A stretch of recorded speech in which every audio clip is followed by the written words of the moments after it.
पहलगाममध्ये हल्ला झाला आणि 26 ते 27 निष्पाप भारतीयांचे प्राण गेले.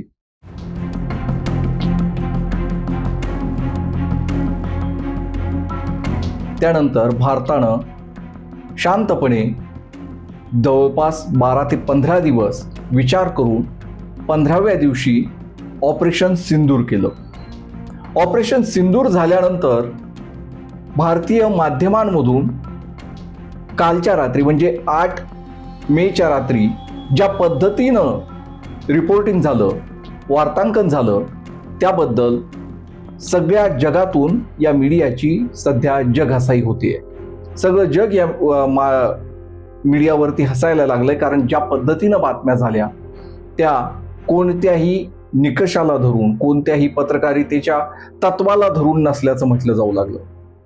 हे फक्त तज्ज्ञांनीच म्हटले असं नाही, तर सर्वसामान्य माणसांनी देखील, सर्वसामान्य लोकांनी देखील या माध्यमांवरती टीकेची झोड उठवली आहे. नमस्कार, मी उन्मेष खंडाळे, आपण पाहताय माय महानगर लाईव्ह. युद्धजन्य परिस्थिती सध्या देशामध्ये आहे. सीमावर्ती भागामध्ये मोठ्या प्रमाणात पाकिस्तानकडून ड्रोन हल्ले होत आहेत. भारत ते परतवून लावतोय.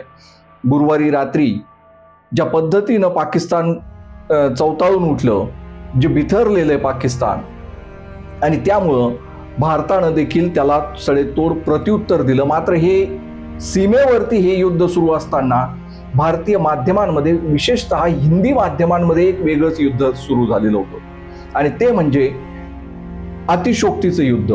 प्रत्येक गोष्ट अतिशोक्ती करून सांगायचं. भारताची विमानं उडाली, भारताची फायटर जेट्स उडाली, अशा पद्धतीनं सांगितलं जाऊ लागलं. युद्धाचं लाईव्ह कॉमेंट्री सुरू झाली, जणू काही एखादा क्रिकेट सामना सुरू आहे आणि त्याबद्दलची धावतं प्रक्षेपण सांगितलं जातंय, कॉमेंट्री सांगितली जाते. त्या पद्धतीनं गुरुवारी रात्री मीडियामध्ये सांगितलं जाऊ लागलं, आणि त्यामुळे भारताच्या संरक्षण विभागाला समोर येऊन सांगावं लागलं की अशा पद्धतीनं रिपोर्टिंग केलं जाऊ नये. कोणत्याही डिजिटल प्लॅटफॉर्मवरती, कोणत्याही न्यूज चॅनल्सवरती, त्यासोबतच व्यक्तिगत कोणीही अशा पद्धतीनं युद्धाच्या बातम्या सांगू नये. त्यामुळं युद्धाची परिस्थिती अधिक चिघळण्याची शक्यता आहे. हे देखील या मीडियाला भान राहिलेलं नाही. असा बेभान झालेला मीडिया गुरुवारी रात्री सगळीकडे पाहायला मिळाला, आणि त्यामुळंच या सगळ्या मीडियावरती टीकेची झोड उठतीये. 8 मेच्या रात्री ज्या पद्धतीनं बातम्या दिल्या गेल्या त्या पाहून सर्वसामान्य लोकांनाही मीडियावर तोंडसूक घेण्यास सुरुवात केलेली आहे. माध्यमांमधून जबाबदार आणि वास्तव माहिती समोर यायला पाहिजे, ही एक साधी अपेक्षा आहे. मात्र त्याचंही भान या माध्यमांना राहिलेलं दिसलं नाही. अक्षरशः भारतीय सैन्य पाकिस्तानमध्ये घुसलंय अशा पद्धतीच्या बातम्या दिल्या जाऊ लागल्या. भारतीय नौदलानं कराची बंदरावरती ताबा मिळवलाय, पाकिस्तानची राजधानी इस्लामाबादवरती कब्जा मिळवलाय, अशा पद्धतीच्या हेडलाईन्स, अशा पद्धतीचे ब्रेकिंग न्यूज चालवल्या जाऊ लागल्या, आणि अँकर्स अक्षरशः त्या न्यूज रूम मध्ये नाचायचंच तेवढं बाकी राहिलेलं होतं. अशा पद्धतीनं रिपोर्टिंग केलं जाऊ लागलं, आणि त्यावेळेस त्या न्यूज रूम मध्ये निवृत्त लष्कराचे अधिकारी, निवृत्त विंग कमांडर, अशा पद्धतीचे मोठे मोठे अधिकारी देखील होते. मात्र ते देखील ह्या वृत्तांना फेटाळताना दिसले नाही, तर ते देखील त्याला समर्थन करताना, टाळ्या वाजवताना दिसत होते. त्यामुळं हे सगळं वार्तांकन ज्या पद्धतीनं केलं जाऊ लागलं, त्यामुळे भारताचा मीडिया, विशेषतः हिंदी मीडियावरती टीकेची झोड उठलेली आहे. टीव्ही चॅनलचे अँकर अशा पद्धतीनं बातम्या देत होते की देशामध्ये आता भारत पूर्णपणे पाकिस्तानमध्ये घुसलाय आणि पाकिस्तान नेस्तनाबूत करतोय. मात्र असं कोणतंही घडलेलं नाही, असं काहीही घडलेलं नाही. हे संरक्षण विभागाला समोर येऊन सांगावं लागलं. PIBला त्या संबंधीचे फॉल्स न्यूज आणि फेक न्यूज काय आहेत ते वारंवार ट्विटरवरती सांगत आहे. अशा पद्धतीनं हे घडत असताना ज्या पद्धतीने वार्तांकन करायला पाहिजे त्याचं पूर्णपणे विसर मीडियाला पडलेला दिसला. अक्षरशः पाकिस्तानचे पंतप्रधान शहबाज शरीफ हे सरेंडर झाले इथपर्यंत बातम्या सांगितल्या गेल्या. काय सांगावं आणि काय सांगू नये याचे एक रेषा आहे, याची एक सीमा आहे, याचं एक नियंत्रण आहे. मात्र हे नियंत्रण आता सरकारनं देखील करावं अशी विनंती विरोधी पक्षाला करावी लागते.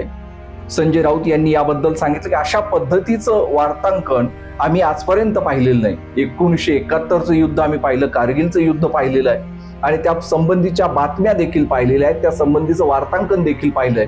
मात्र अशा पद्धतीनं वार्तांकन झालेलं पाहिलं नाही. तिकडं सीमेवर एक युद्ध सुरू होतं आणि एक युद्ध या न्यूज रूम मध्ये, मीडियामध्ये सुरू असल्याचं दिसत होतं. फिर दूसरा एक युद्ध चल रहा है मीडिया का. जब तक इंडियन आर्मी के ऑफिशियल ट्विटर अकाउंट या और जो अकाउंट से जानकारी नहीं मिलती तब तक हम विश्वास नहीं रखेंगे. किसी भी बात मीडिया को, किसी भी कोई भी मीडिया को हमारे इंडियन आर्मी ने ये अथॉरिटी नहीं दी. जिस प्रकार से दिखा रहे हैं, बोल रहे हैं ये एंकर्स, रिपोर्टर्स, थोड़ा संयम रखना चाहिए. युद्ध की स्थिति है, हमारे सब सीक्रेट्स बता रहे हैं, ये विमान उड़ गया, ये जहाज उड़ गया, विक्रांत में ये हो रहा है. हमने कभी ऐसा युद्ध देखा नहीं, कभी नहीं देखा. 1971 में हम भी थे, हमने देखा है, रिपोर्टिंग देखा है. हम हमेशा वह रिपोर्टिंग पढ़ते भी आए, देखते भी आए. इस प्रकार से खतरनाक रिपोर्टिंग जैसे यही जाके युद्ध कर रहे हैं, ऐसा चलता है क्या भाई? संरक्षण विभागाकडून अधिकृत माहिती आल्याशिवाय कोणत्याही बातमीवर विश्वास ठेवू नये, अफवांवर विश्वास ठेवू नये हे राज्य सरकारला देखील सांगावं लागलं. मुख्यमंत्री देवेंद्र फडणवीस आणि उपमुख्यमंत्री एकनाथ शिंदे यांच्या अध्यक्षतेखाली, यांच्या उपस्थितीमध्ये मुंबईमध्ये उच्चस्तरीय बैठक झाली आणि या बैठकीमध्ये सर्वच विभागांचे सचिव आणि उच्चस्तरीय अधिकारी हजर होते. या बैठकीनंतर उपमुख्यमंत्री एकनाथ शिंदे यांनी सांगितलं की माध्यमांनी देखील संयमानं आणि संयतपणे बातम्या दिल्या पाहिजे. सोशल मीडियावरती कोणीही विश्वास ठेवू नये हे त्यांना सांगावं लागलं.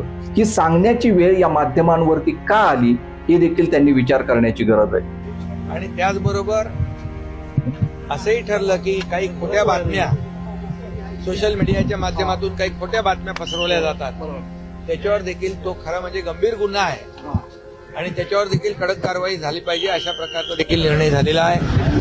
आपलं army, air force, navy, coast guard, police जे काही आपण ही तयारी करतोय, मुवमेंट असेल त्याचं चित्रीकरण करून, व्हिडिओ काढून हे देखील प्रसारित करू नये. ज्या पद्धतीने या बातम्या दिल्या गेल्या त्या अत्यंत चुकीच्या आणि अवास्तव अशा आहेत. उथळ असलेल्या या बातम्यांवरती कोणीही विश्वास ठेवू नये हेच सांगण्यासाठीचा हा व्हिडिओ होता. कुठल्याही ड्रोन हल्ले जेव्हा होतात, कुठल्या पद्धतीचे क्षेपणास्त्रांचे हल्ले होतात, त्याचे कुठलेही व्हिडिओ उचलून ते दाखवले जाऊ लागले आणि हे काल घडलंय, हे आत्ता घडलंय असं सांगण्याचा बालिशपणा या माध्यमांनी केल्याचं दिसून आलं.